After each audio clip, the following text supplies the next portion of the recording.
नमस्कार। आज हम देखने वाले हैं बायोलॉजी का नया टॉपिक। उसका नाम है मानव हृदय, ह्यूमन हार्ट के बारे में एक नंबर हमें आज पक्का करना है कैसे भी, क्योंकि ये ज़्यादा बड़ा टॉपिक नहीं है, थोड़ा घुमावदार है। क्योंकि हार्ट में किस प्रकार रक्त आता है और किस प्रकार फेफड़े में जाता है, मतलब दोहरा परिसंचरण तंत्र जो हम देखने वाले हैं। और क्वेश्चंस कहाँ पर बनेगा, सबसे मेन चीज़ क्वेश्चन कहाँ पर बनेगा, मैं आपको यहीं पर बताऊँगा क्वेश्चन कैसे बनेगा। ज़्यादा लंबा चौड़ा टॉपिक नहीं है। जो इससे पहले मैंने एक टॉपिक करवा दिया है, उसका नाम है रक्त। और जो भी चैनल पर नए हैं, चैनल को सब्सक्राइब करिए, प्लेलिस्ट पर जाइए, science for all competitive exam ये मैं चला रहा हूँ। इस पर आपको बहुत ही बेहतरीन साइंस देखने को मिलेगी। बायोलॉजी से मैंने स्टार्ट किया है। आज हमारा टॉपिक है मानव हृदय।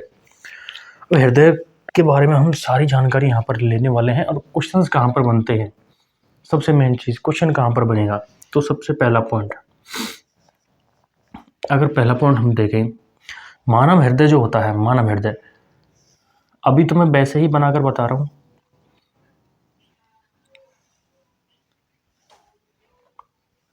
मानव हृदय में टोटल 4 कक्ष होते हैं। 4 कक्ष, टोटल 4 कक्ष होते हैं। 1 2 3 4 मानव हृदय में। इसका पूरा डायग्राम बना के बताऊंगा और एक एक को समझाऊंगा, तो वीडियो में बने रहिए, कहीं पर जाइएगा नहीं। मानव हृदय में टोटल 4 कक्ष होते हैं। अब यहाँ से हमारे सवाल आता है कि मानव हृदय में तो 4 कक्ष होते हैं, तो क्या सभी मानव क्या है, मानव एक है, मानव क्या है, मानव है स्तनधारी जीव। अब मानव में 4 कक्ष पाए जाते हैं। मानव के हृदय में अगर 4 कक्ष पाए जाते हैं, तो क्या सभी स्तनधारियों के हृदय में 4 कक्ष पाए जाएंगे? बिल्कुल सही है। तो इसका जवाब क्या होगा, सभी स्तनधारी। यहाँ पर हम लिख देंगे सभी स्तनधारियों में। अब इसके एग्जाम्पल हो सकते हैं हमारे सभी जानवर जो हैं, सभी जानवर भी क्या होते हैं, स्तनधारी होते हैं। मतलब जो बच्चे को जन्म देते हैं उन्हें हम क्या बोलते हैं, स्तनधारी। तो स्तनधारी, सभी स्तनधारियों में क्या होंगे, 4 कक्ष होने वाले हैं। अब 4 कक्ष को हम 2 भागों में डिवाइड कर देते हैं, 2-2। इसमें 2 होता है आलिंद जो ऊपर के होते हैं, और 2 होते हैं निलय। 4 कक्ष में क्या क्या चीज होंगी, ऊपर के जो 2 कक्ष हैं, इन कक्षों को हम क्या बोलते हैं, आलिंद। ऊपर के 2 कक्ष थोड़े छोटे होते हैं, ये थोड़े बड़े होते हैं साइज में। ऊपर के दोनों कक्षों को हम बोलेंगे आलिंद, और नीचे के दोनों कक्षों को हम बोलेंगे निलय। सबका काम क्या है हम आगे देखने वाले हैं। लेकिन अगर यहाँ से जो क्वेश्चन बनता है कि फॉर एग्जाम्पल कैसे भी क्वेश्चन आ सकता है कि स्तनधारियों में कितनी कक्ष का वो हृदय पाया जाता है, 1 2 3 4, तो उसमें हम क्या टिक करेंगे, 4। तो सभी स्तनधारियों में कितने के हृदय में कितने कक्ष पाए जाते हैं, 4 कक्ष। अब एक एग्जाम्पल और देखें, हम सभी पक्षियों को एबीज भी हम बोलते हैं, एबीज। अब हम पक्षियों की बात करें तो जो सभी एबीज हैं, सभी पक्षी हैं, इनके अंदर भी 4 कक्ष पाए जाते हैं। इनके हृदय में भी 4 कक्ष, 2 आलिंद 2 निलय। पहला क्वेश्चन क्लियर है। अगर क्वेश्चन आ जाए कि पक्षियों के हृदय में कितने कक्ष पाए जाते हैं, कितने चेंबर पाए जाते हैं उनके हृदय में, तो उसका सही आंसर क्या हुआ, 4। अगला सवाल आ जाए मानव हृदय में कितने कक्ष पाए जाते हैं, इसका आंसर हुआ 4। इसके अलावा क्वेश्चन आ जाए कि सभी स्तनधारियों में के हृदय में कितने कक्ष पाए जाते हैं, तो सभी स्तनधारियों के हृदय में कितने कक्ष पाए जाएंगे, 4। स्तनधारी और पक्षी एबीज, यहाँ तक क्लियर है। अगला सवाल हमारा बनता है, अगला सवाल अगर हमारा बनेगा, फिर हमारा दिमाग और घूमेगा। स्तनधारियों की बात हो गई, पक्षी की बात हो गई, अब क्या बचे, अब बचेंगे थोड़े से उभयचर।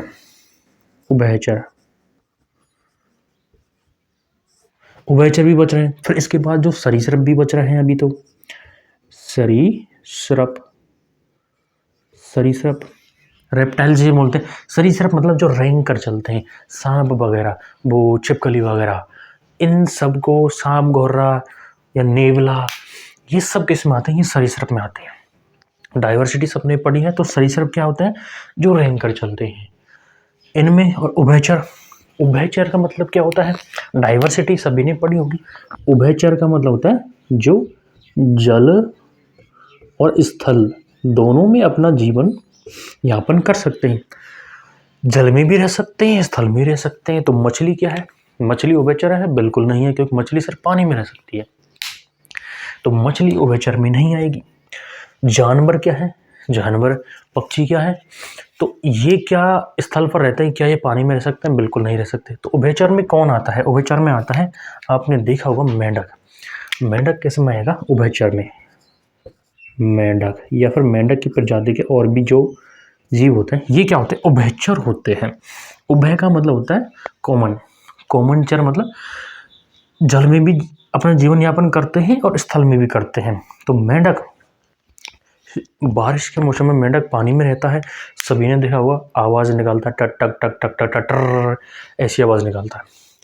लेकिन जैसे ही बारिश खत्म होती है, जैसे ही पानी वहाँ से सूख जाता है, क्या हमें वहाँ पर मेंढक दिखाई देंगे? फिर हमारे मन में एक सवाल लगा, क्या ये मेंढक मर जाते हैं? बिल्कुल नहीं मरते। ये क्या करते हैं? ये उस मिट्टी में चले जाते हैं, मिट्टी में अंदर अपना स्थान बना लेते हैं, या फिर कहीं पर भी आसपास वो अपना स्थान बना लेते हैं। तो इससे क्या सिद्ध होता है? मेंढक जल में भी रहते हैं, जल में भी रेस्पिरेशन कर लेते हैं ये, और स्थल में भी रेस्पिरेशन कर लेते हैं। मतलब जल में रहेंगे तो अपनी स्किन से रेस्पिरेशन करेंगे, स्थल में रहेंगे तो इनके अंदर वो रेस्पिरेशन सिस्टम भी पूरा डेवलप पाया जाता है। तो यहाँ से उभयचर वाली चीज़ खत्म हो गई। अब सवाल क्या है? सवाल यहाँ पर बनेगा कि उभयचर और सरीसृप में कितने कक्ष का हृदय पाया जाता है? तो इसका आंसर है 3 कक्ष का। इसका हम डायग्राम बना देंगे ऐसे, यहाँ तक बनाना है, ये ऐसे 3 कक्ष बनाने हैं। तो 3 कक्ष में क्या होंगे? 2 तो होंगे आलिंद, 2 क्या हो जाएंगे? आलिंद, और 1 हो जाएगा निलय। आलिंद और निलय का काम क्या होता है? मानव हृदय पूरा देखने वाले हैं हम। टॉपिक हमारा मानव हृदय है, लेकिन हम इससे के जो बाहर से जो क्वेश्चन बनते हैं, इन सभी को भी साथ लेकर चल रहे हैं। तो उभयचर और सरीसृप, इनमें अगर हृदय में कितने कक्ष होते हैं? इनमें होते हैं 3 कक्ष। सवाल आ जाए उभयचरों में के हृदय में कितने कक्ष पाए जाते हैं? तो उसका आंसर है 3। या फिर डायरेक्ट क्वेश्चन पूछ ले, मेंढक के हृदय में कितने कक्ष पाए जाते हैं? तो 3।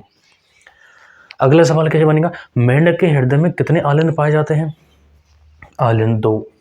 यहाँ पर कंफ्यूज नहीं होना है, 2 आलिंद होते हैं, 1 निलय होता है। मेंढक के हृदय में कितने निलय होते हैं? 1। क्वेश्चन क्लियर है? अगला सवाल, सरीसृपों के हृदय में कितने चैम्बर पाए जाते हैं? तो उसका आंसर क्या हो जाएगा? 3। या फिर आलिंद निलय अलग अलग पूछ ले, उसका आंसर भी हम दे सकते हैं, 2 आलिंद 1 निलय। सारे सवाल क्लियर है अब तक की? अब क्या बचा हमारे? अब उभयचरों की बात हो गई, सरीसृप की बात हो गई, यहाँ पर सब की बात हो गई, लेकिन अब बच रहा है हमारे मछलियाँ जो जलीय जीव है। तो मछलियों के हृदय में कितने चैम्बर होते हैं? सिर्फ 2 चैम्बर होते हैं। कितने चैम्बर होते हैं? सिर्फ 2। एक होता है आलिंद, एक होता है निलय। एक एक होते हैं दोनों चीज, एक होता है आलिंद, एक होता है निलय। ऊपर वाला आलिंद, नीचे वाला निलय। मछली, अगर सवाल आए मछलियों के हृदय में कितने चैम्बर होते हैं, तो उसमें 2 आंसर आएगा। 2 कितने चैम्बर होंगे? 2 चैम्बर, एक होगा आलिंद, एक होगा निलय। उभयचरों के हृदय में कितने चैम्बर पाए जाते हैं? 3, 2 आलिंद, 1 निलय। अगर मानव स्तनधारी या फिर कोई भी बीज पक्षी है, उनके हृदय में कितने कक्ष पाए जाएंगे? उसमें पाए जाएंगे 4 कक्ष, 2 आलिंद, 2 निलय। आलिंद ऊपर होते हैं, थोड़े छोटे होते हैं, निलय नीचे होते हैं, थोड़े बड़े होते हैं।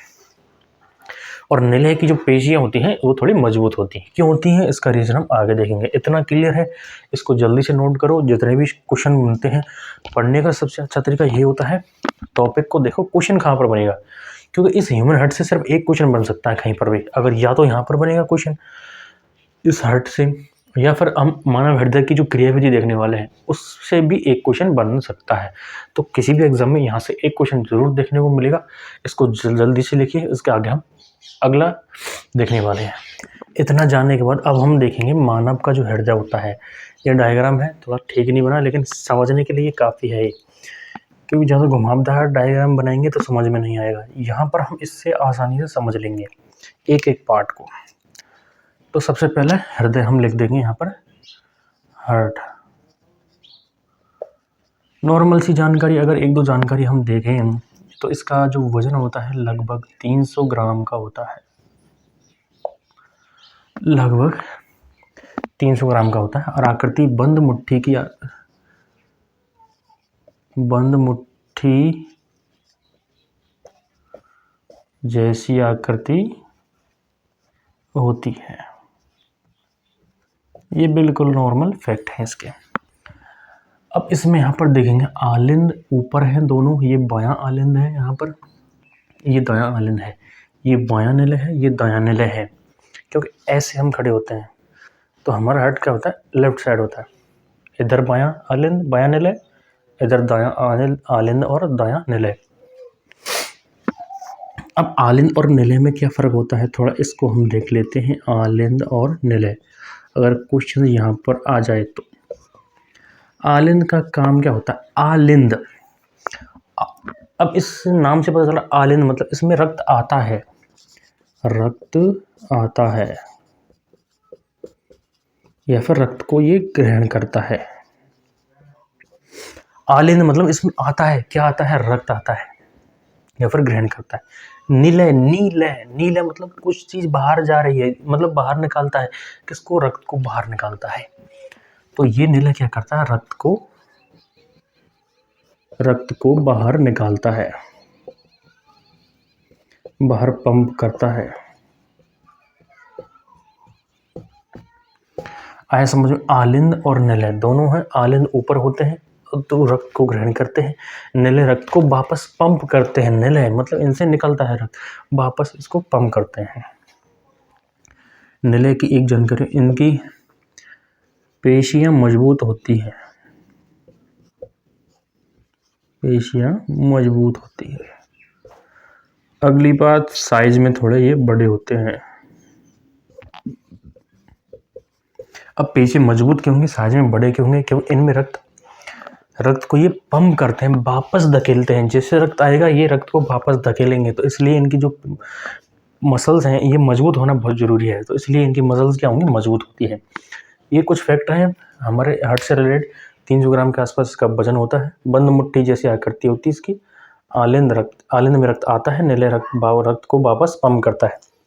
इस पूरी प्रोसेस को देखते हैं अब हम, कैसे रक्त आता है, कहाँ पर शुद्ध होता है, सारी जानकारी।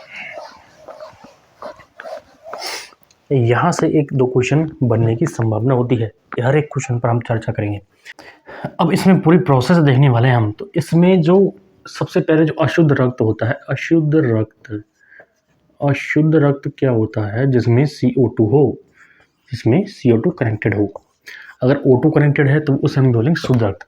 तो सबसे पहले अशुद्ध रक्त आता है यहाँ पर, इस किस में, दायां आलिंद में। अब सवाल यहाँ पर बनेगा, तो अशुद्ध रक्त किस में आता है, तो दायां आलिंद। अशुद्ध रक्त किस में आएगा, दाएं आलिंद में। सबसे पहले इसमें एंटर करेगा, ये जो वाल्व होता है इसे बोलते हैं ट्राइकास्पिड वाल्व, त्रिवलक कपाट, ट्राइकास्पिड वाल्व इसे हम बोलते हैं। ये जस्ट इसमें खुल जाते हैं, ये ऐसे होते हैं, इस प्रकार से मांसपेशियों के बने होते हैं। जैसे रक्त आता है ये खुल जाते हैं और फिर बंद हो जाते हैं, जिससे कि रक्त वापस इस वेन में ना जा सके। आई बस समझ में। ये वाल्व क्या काम आते हैं, मांसपेशियों के बने होते हैं इस प्रकार से। जैसे इनमें रक्त आता है ये खुल जाते हैं और तुरंत बंद हो जाता है, जिससे निचला वाला रक्त ऊपर ना जा सके और ऊपर से नीचे ना आ सके। आई बस समझ में। अब रक्त किस में आ जाएगा, दाएं निलय में आ जाएगा। यहाँ पर रक्त आ चुका, तो रक्त सबसे पहले कहाँ आया, दायां आलिंद में, उसके बाद दाएं निलय में आएगा। अब यहाँ से निलय क्या करेगा, इसको वापस पंप करेगा ऐसे। अब ये